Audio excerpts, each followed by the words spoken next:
দেওয়ার সময় সেই যাকাতের অর্থটা কাকে কাকে দেওয়া যাইতে পারে, সেই যাকাতটা পাওয়ার মতো হক কার বেশি, কাকে দিলে যাকাতটা দেওয়া আমাদের জন্য কি হবে, সম্পূর্ণ হবে এবং আমাদের যাকাতটা আদায় হবে, সেটা কি করতে হবে, আমাদের জানতে হবে।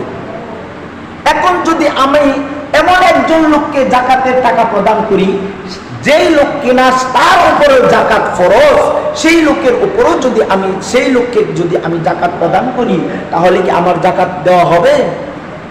কারণ কি, যাকাতটা হচ্ছে গরিবের হক, ধনীদের হক না। এই জন্য আমাদের আগে জানতে হবে এই যাকাতের হকদার কারা কারা, কাদেরকে কাদেরকে যাকাত দেওয়া যাবে। এক নাম্বার হচ্ছে ফকির মিসকিন।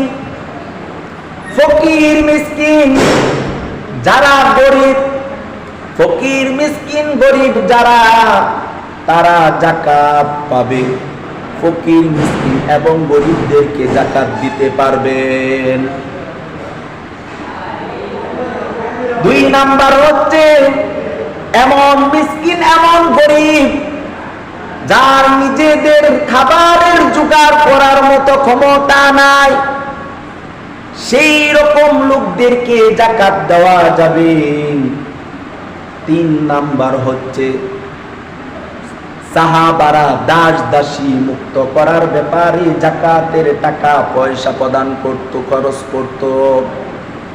যদি কোনো দাস দাসীকে যদি আপনি মুক্ত করতে পারেন, যদি কোনো দাস দাসীকে মুক্ত করার জন্য ওই দাস দাসীদেরকে যদি মুক্ত করতে চান, তাহলে ওই দাস দাসী মুক্ত করার জন্য ওই জায়গাতেও আপনি যাকাতের টাকা খরচ করতে পারবেন। চার নাম্বার হচ্ছে ঋণগ্রস্ত লোকেরা মানসিক ভাবে ক্ষতিগ্রস্ত হয়ে পড়ে, তারা অন্যায় ও অসামাজিক কাজে লিপ্ত হয়ে পারে। এই জন্য ওই সকল ঋণগ্রস্ত লোকদেরকেও আপনি যাকাতের টাকা দিতে পারবেন। যেই সকল ঋণগ্রস্ত লোক যাদের ঋণ দেওয়ার মতো ক্ষমতা নাই, ঋণের কারণে পাগল হয়ে গেছে, ঋণ দিতে পারতেছে না চিন্তায়, সেই রকম ঋণগ্রস্ত লোকদেরকেও কি করতে পারবেন, আপনি যাকাতের টাকা প্রদান করতে পারবেন। পাঁচ নাম্বার হচ্ছে আল্লাহর পথেও এই যাকাতের টাকা ব্যয় করতে পারবেন। যেমন কুরআনের মধ্যে আল্লাহ রাব্বুল আলামিন বলেন, তোমরা যা কিছু আমার নামে খরচ করো সেই হলো ফিসাবিলিল্লাহ, যার অর্থ হচ্ছে আল্লাহর পথ। তোমরা আমার কাছে আমার জন্য যা খরচ করো আমার নামে, এটা হচ্ছে ফিসাবিলিল্লাহ, এটা হচ্ছে কি আল্লাহর পথে খরচ করা। এই আল্লাহর পথে তোমরা কি করতে পারো, যাকাতের টাকা ব্যয় করতে পারো। ছয় নাম্বার হচ্ছে ইয়াতীমদেরকে যাকাতের টাকা দিতে পারবেন। ইয়াতীম বাচ্চাদেরকে যাকাতের টাকা দিতে পারবেন। ইয়াতীম তলাবুল ইলম, ইয়াতীম ছাত্রদেরকে আপনারা যাকাতের অর্থ প্রদান করতে পারবেন, কারণ তারা এই টাকা দিয়ে পড়ালেখা করতে পারবে।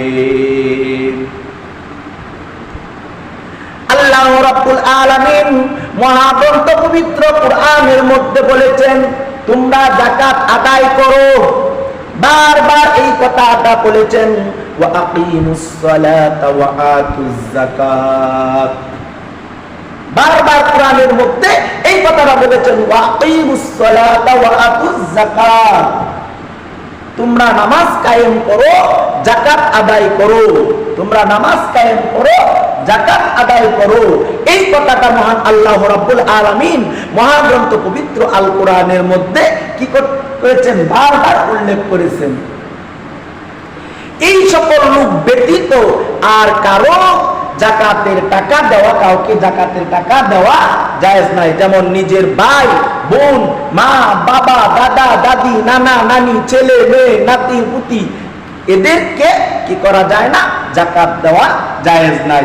শুধু ওই সকল লোকদেরকে জাকাত দিতে পারবে যাদের কি নাই, কি অর্থ সম্পদ নাই, নিসাব পরিমাণ সম্পদের মালিক নাই, অসহায়, ইয়াতীম, মিসকিন, গরিব, ফকির, এদেরকে শুধু কি করতে পারবেন, আপনি জাকাতের টাকা ওদেরকে আপনি প্রদান করতে পারবেন। তো বন্ধুগণ আমার, মহান আল্লাহ রাব্বুল আলামিন যেন আমাদের সকলকেই যেন জেনে বুঝে কাদেরকে জাকাত দেওয়া যায় তাদেরকে চিহ্নিত করে আমরা যেন সকলকেই জাকাত দিতে পারি, সেই তৌফিক যেন মহান আল্লাহ রাব্বুল আলামিন আমাদের সকলকেই দান করে।